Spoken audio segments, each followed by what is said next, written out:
বুড়ো হয়ে গেছে। ক্রিশ্চিয়ানো রোনাল্ডোর খেলা ছেড়ে দেওয়া উচিত। যতবার 7 নম্বর জার্সি পরা এই মানুষটার দিকে নিন্দুকের আঙুল তুলে সব বলেছে, ততবার মানুষটা নিজের খেলার বুটের নিচে সেই সব আঙুলকে গুঁড়িয়ে দিয়ে ফিরে এসেছেন।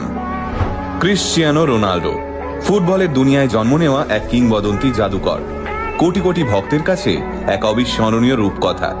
তাই হয়তো স্বয়ং বিরাট কিং কোহলি পর্যন্ত ক্রিশ্চিয়ানো রোনাল্ডোর একজন মুগ্ধ ফ্যানবয় হিসেবে স্বীকার করেন, প্রিয় ক্রিশ্চিয়ানো, তুমি সেরা ছিলে, তুমিই সেরা থাকবে। বিশ্বকাপে মরক্কোর কাছে হেরে ক্রিশ্চিয়ানো রোনাল্ডো যখন মাঠ ছেড়ে কাঁদতে কাঁদতে বেরিয়ে আসছিলেন, তখন সারা বিশ্বে ছড়িয়ে থাকা রোনাল্ডো ফ্যানেরাও চোখের জল সামলাতে পারেননি। কিন্তু এবার ভাবুন, দেশের হয়ে খেলতে নামার কিছুক্ষণ আগে একটা ছেলের কাছে খবর এলো তার বাবা মারা গেছে। খবরটা পেয়ে ছেলেটা হাউ হাউ করে কাঁদলো, কিন্তু তা সত্ত্বেও সে খেলতে নামলো। আর রাশিয়ার বিরুদ্ধে সেই খেলায় ছেলেটা খেতাব পেল ম্যান অফ দ্য ম্যাচে। আগে হ্যাঁ বস, এটাই আমাদের ক্রিশ্চিয়ানো রোনাল্ডো।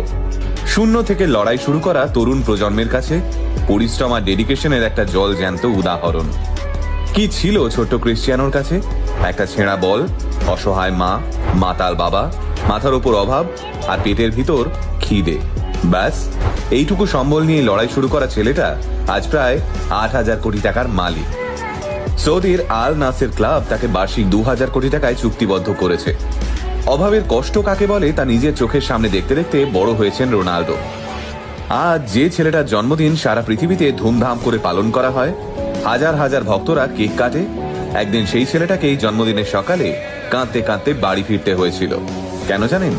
কারণ জন্মদিনের সকালে সে আর 5টা বাচ্চার মতো পরিষ্কার জামা পরে স্কুলে যেতে পারেনি। সেদিন সেই একই ময়লা হয়ে যাওয়া ছেঁড়া জামাটা পরে স্কুলে যাওয়ার জন্য শিক্ষক থেকে শুরু করে সহপাঠী সবাই হ্যাটা করেছিল ছেলেটাকে। আগে হ্যাঁ, এটাই আমাদের ক্রিশ্চিয়ানো রোনাল্ডো। মাঠের বাইরে যে রোগা লিকলিকে ছোট্ট ছেলেটা ঝাড়ু হাতে রাস্তা পরিষ্কার করত, মাঠের ভিতরে ঢুকলেই তার মধ্যে যেন একটা দানব ভর করত। সমস্ত অপমান, অপবাদ, অবহেলা, লাঞ্ছনার জবাব ছেলেটা ফুটবল মাঠে উগড়ে দিত। নিজের থেকে বয়সে বড় ছেলেদের খড়কুটোর মতো উড়িয়ে দিয়ে সে প্রতিপক্ষের জালে জড়িয়ে দিত একটার পর একটা বল। এবার বলুন, এমন আশ্চর্য প্রতিভার মাথায় সৃষ্টিকর্তার আশীর্বাদ থাকবে না তো কার মাথায় থাকবে?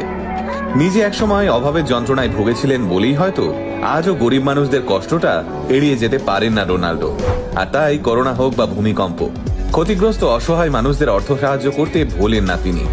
হ্যাঁ মানছি, ক্রিশ্চিয়ানো রোনাল্ডো কোনো বিশ্বকাপ খেতাব জিততে পারেননি। হ্যাঁ মানছি, ফুটবলের দুনিয়ায় আরেক লেজেন্ড লিওনেল মেসি থেকে তিনি ব্যালন ডিওরের দৌড়েও পিছিয়ে রয়েছেন। কিন্তু কয়েকটা ট্রফি আর কয়েকটা পরিসংখ্যান দিয়ে কি ক্রিশ্চিয়ানো রোনাল্ডোর লড়াইকে বিচার করা যায়? কারণ